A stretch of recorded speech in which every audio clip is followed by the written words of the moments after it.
আবু সাইদের লাশটা উঠিয়ে জনগণের সামনে আবার পোস্টমর্টেম করতে হবে, কারণ আবু সাইদকে তারাই মেরেছে প্রথম শহীদ দেখানোর জন্য। এবং আবু সাইদ তো শিবির করত, শিবিরে কিন্তু ব্রেন ওয়াশ করা হয়, সেখানে বলা হয় তুমি যদি মারা যাও তুমি শহীদ হবা, তোমার পরিবারকে টাকা দেওয়া হবে, এই যে ব্রেন ওয়াশ। এবং সে তো মাদকাসক্ত ছিল, একটা মাদকাসক্ত ছেলে, তার মাথায় কি থাকবে?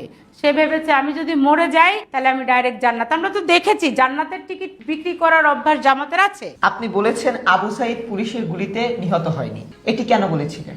ওই সময় সেই জুলাইতে আমরা দেখলাম যে ছাত্রছাত্রী আন্দোলন করছে কিন্তু কেউ মারা যাচ্ছে না। হঠাৎ করে শুনলাম মানুষ আফসোস করছে, আরে আরে কি হয়েছে, রংপুরে একটা ছেলেকে পুলিশ মেরে ফেলেছে। তারপর যখন আমরা এটা নিয়ে চিন্তা ভাবনা করলাম এবং আমরা এটা নিয়ে অনুসন্ধান করতে গিয়ে দেখলাম আবু সাইদের হাতে একটা লাঠি ছিল এবং সে টাইটানিক স্টাইলে রাজপথে গিয়ে পুলিশকে বলছে মারো আমাকে মারো। এখন সেই মুহূর্তে পুলিশ রাবার বুলেট ছুটছিল। দেখেন, একটা দেশে আন্দোলন হলে পুলিশের উপর প্রাথমিক নির্দেশনা থাকে রাবার বুলেট ছুড়বে বা কাঁদানে গ্যাস ছুড়বে বা গরম পানি ছুড়বে, এর বাইরে কিন্তু পুলিশ সরাসরি গুলি করতে পারবে না। সরাসরি গুলি করার জন্য আলাদা ফোর্স আছে। পুলিশ তাকে রাবার বুলেট ছুটছিল তাকে প্রতিহত করার জন্য। রাবার বুলেট যদি কেউ ছুড়ে তাহলে খুব কাছ থেকে ছুড়লে সর্বোচ্চ আপনার হাড্ডি ভাঙবে, আপনি মারা যাবেন না, আপনি আহত হতে পারেন কিন্তু মারা যাবেন না। কোনো ভিডিওতে আমরা আবু সাইদের শরীর থেকে রক্তপাত হতে দেখিনি। আবু সাইদ পেট ধরে বসে পড়েছিল, তারপরে দেখেছি তার এক বন্ধু তাকে ধরে ধরে নিয়ে যাচ্ছে, আরো কতগুলো বন্ধু এসেছে। আবু সাইদকে হাসপাতালে নিতে তাদের সময় লেগেছিল 3 ঘন্টা, 3 ঘন্টা সময় লেগেছিল।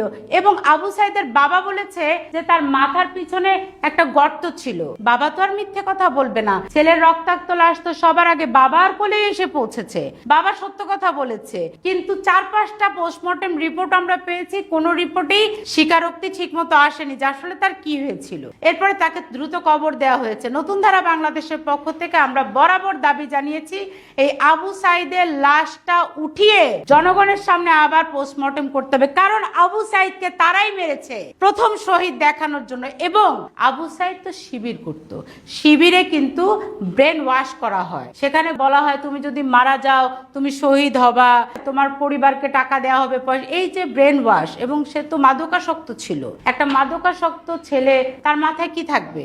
সে ভেবেছে আমি যদি মরে যাই তাহলে আমি ডাইরেক্ট জান্নাত। আমরা তো দেখেছি জান্নাতের টিকিট বিক্রি করার অভ্যাস জামাতের আছে। জামাত তো জান্নাতের টিকিট বিক্রি করে বেরিয়েছে নির্বাচনের সময়। আবু সাইদ ভেবেছে মরে গেলে ডাইরেক্ট জান্নাত। আর তাই সে মারা যাওয়ার পর তো তার পরিবারকে সরকার অনেক টাকা পয়সা দিয়েছে। অবশ্যই তার এই মৃত্যুটাও মেটিকুলাসের অংশ ছিল, শুধু আবু সাইদ না ভাই, এরা যে বলে হাজার হাজার, অথচ সরকারি লিস্টে 834 ভিতরে এমনও জুলাই শহীদ আছে যে বিদ্যুৎ স্পৃষ্ট হয়ে মারা গিয়েছে, তাকে দেখিয়েছে শহীদ। মাথার ভিতরে টিউমারের যে অপারেশন অসফল হয়েছে তাকে দেখিয়েছে জুলাই শহীদ। জুলাই শহীদ মরে গিয়ে ফেরত এসেছে।